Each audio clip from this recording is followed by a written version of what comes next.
जय हिंद दोस्तों, मैं पंचायत सहायक पुष्पेन एक बार फिर से PSW चैनल में आप सभी का स्वागत करता हूं। 30 नवंबर से हम पंचायत सहायकों के 2 वर्ष कंप्लीट हो चुके हैं और इन 2 वर्षों में पंचायत सहायकों की क्या स्थिति रही है, किन किन कार्यों को हमें करना चाहिए, किन टॉपिकों पर हमें फोकस करना चाहिए था, सरकार की मंशा क्या थी, हम दो लोगों के द्वारा कराया क्या गया, जनता की आशाएं हम लोगों के प्रति क्या थी और हम लोग उस पर किस तरीके से खरे उतरे हैं। इस वीडियो पर हम पूरी तरीके से चर्चा करेंगे और हमारा मानदेय कब तक बढ़ेगा, इन सभी टॉपिक पर हम आगे चर्चा करेंगे विद प्रूफ के साथ।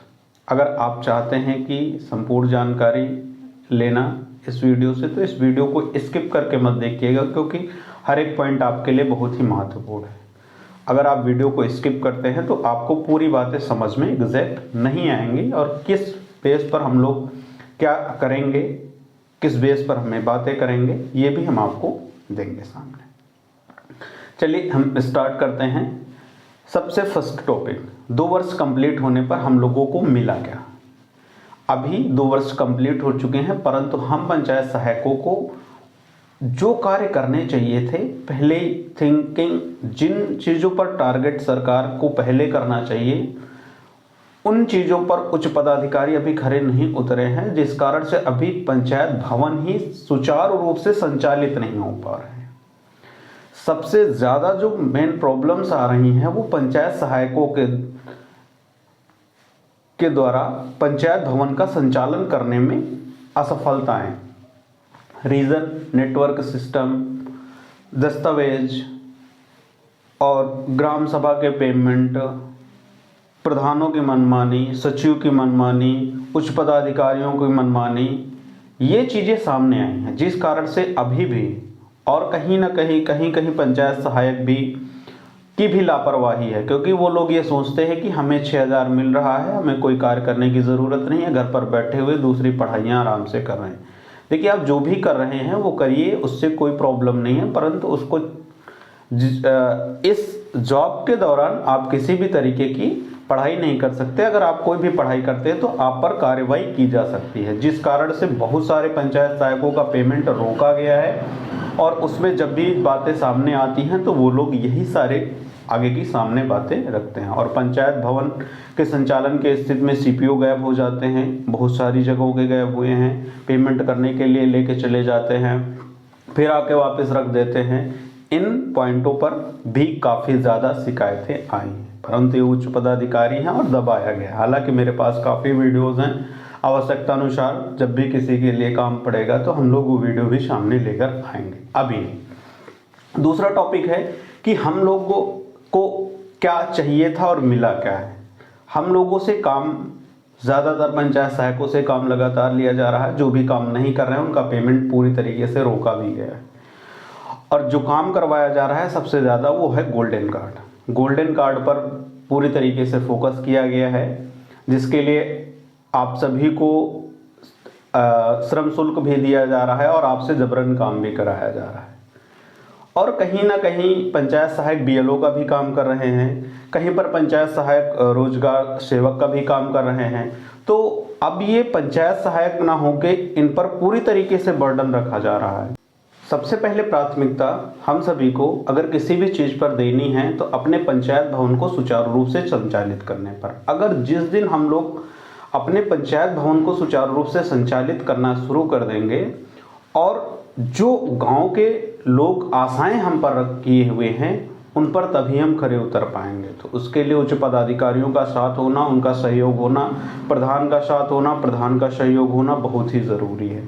तो रीज़न सबसे बड़ा क्या सामने आ रहा है कि प्रधान जहाँ पर विपक्षी हैं वहाँ पर क्या हो रहा है, वहाँ के पंचायत सहायकों के साथ बहुत सारी परेशानियाँ आ रही हैं, जिस कारण से वो अपने कार्यों को स्वयं करने में बहुत ही ज़्यादा हेजिटेशन, डर फील कर रहे हैं। और जैसे कि हम लोगों के सामने कई ऐसी भी घटनाएं सामने आई हैं जो कि पंचायत सहायक जो निश्चित शुल्क है उसको ले रहा है, तब भी ग्राम सभा के कुछ लोग जो है उनके खिलाफ शिकायत भी कर रहे हैं। तो ये भी चीज़ें कहीं कहीं सामने आ रही हैं। तो ये गलत तरीका है। जो भी सरकार के द्वारा निर्धारित शुल्क है वो पंचायत सहायकों को लेने का अधिकार है, वो सीधे आपका ग्राम संचय निधि में फिर से जमा होना है, क्योंकि वो गांव का पैसा है और गांव में के ही आगे के भविष्य में उसके अच्छे कार्यों में वो पैसा आगे से लगाया जाएगा ग्राम की उन्नति के लिए। तो इस पर आप किसी भी तरीके की शिकायत करना आई होप गलत है पूरी तरीके से। और जो सबसे इम्पोर्टेंट चीज़ है कि हम सभी का मानदेय इतना कम है और हम लोगों से कार्य कितने ज़्यादा लिए जा रहे हैं। देखिए, सरकार का की ये जो योजना है, जो इनके ये जॉब है, ये बहुत ही पंचायती राज विभाग की डिफ़िकल्ट जॉब है वर्तमान समय की देखी जाए तो, क्योंकि ग्राम सभा के सबसे शिक्षित व्यक्ति का 6,000 के मानदेय पर कार्य करना बहुत ही दुर्भाग्य है।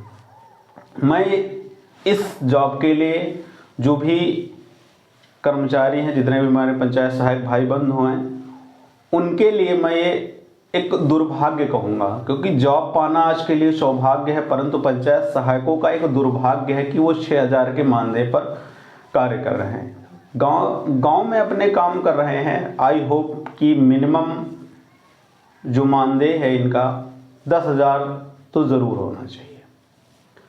हालांकि हर एक कार्य के लिए आपको एक्स्ट्रा चार्ज दिए जा रहे हैं, परंतु हर एक कार्य के लिए एक्स्ट्रा चार्ज देना, और जितना एक्स्ट्रा चार्ज मिलता है उतना तो पंचायत सहायक भागते दौड़ते हैं। अगर अच्छे से कार्य कर रहे हैं तो उनकी भाग दौड़ में उससे भी अधिक तेल खर्च हो जाता है।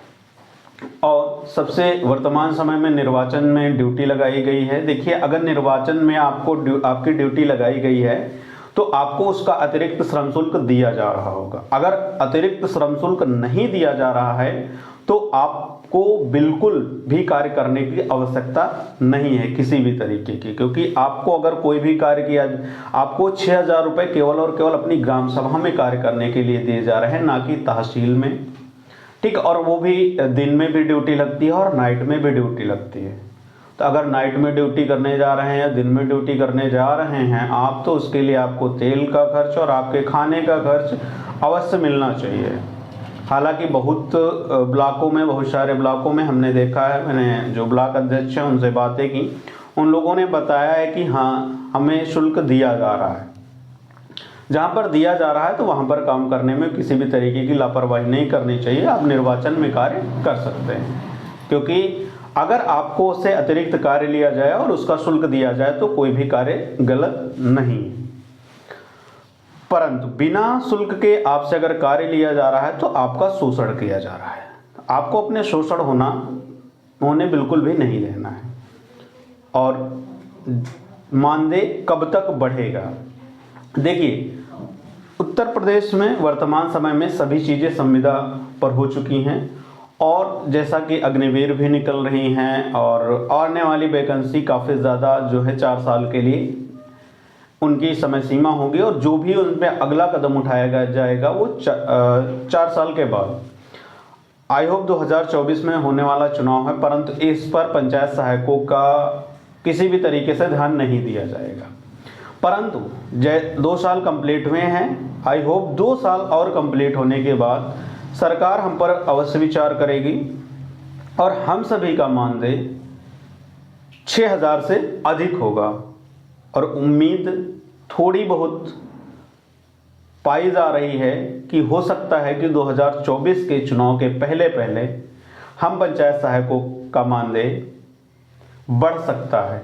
ये कंफर्म नहीं है पूरी तरीके से। जब तक इस पर पूरी तरीके से एग्जैक्ट हमें जानकारी नहीं मिलती है तब तक हम इस पर आगे चर्चा नहीं करेंगे, क्योंकि काफ़ी सूत्रों के हवाले कई लोगों से बात करने के बाद, पंचायती राज विभाग में बात करने के बाद हमें ये बातें पता चली कि हो सकता है, कंफर्म नहीं है। तो जैसे ही इसकी जानकारी श्योर होती है तो हम आप तक ये वीडियो पहुंचाएंगे, और आपकी ग्राम सभा में आप सबसे कम मानदेय पर कार्य करने वाले कर्मचारी हैं। आपको धैर्यतापूर्वक और अपने कार्यों को सबसे पहले अच्छे से करना है, और अपने कार्यों को करना है, ना कि किसी दूसरे विभाग के कार्यों को। ठीक है, जबरन कार्य नहीं कोई करवा सकता है। बीएलओ का काम आप मत करिए, आप लिखित एप्लीकेशन दे दीजिए, क्योंकि काफ़ी ज़्यादा शिकायतें बीएलओ के काम की आई हैं, बहुत सारी बहनों ने भी की है, बहुत सारे भाइयों ने की है। अगर कुछ भी होता है तो आप बिल्कुल लिखित दे दीजिए कि मैं इस कार्य को करने में सक्षम नहीं हूँ, मैं नहीं करूँगा। बात वहाँ पे समाप्त हो जाएगी एप्लीकेशन देने के बाद। आपको जिस कार्य के लिए दिया गया है आप बस उतना ही कार्य करें। आज के वीडियो में बस इतना ही। जय हिंद, जय भारत।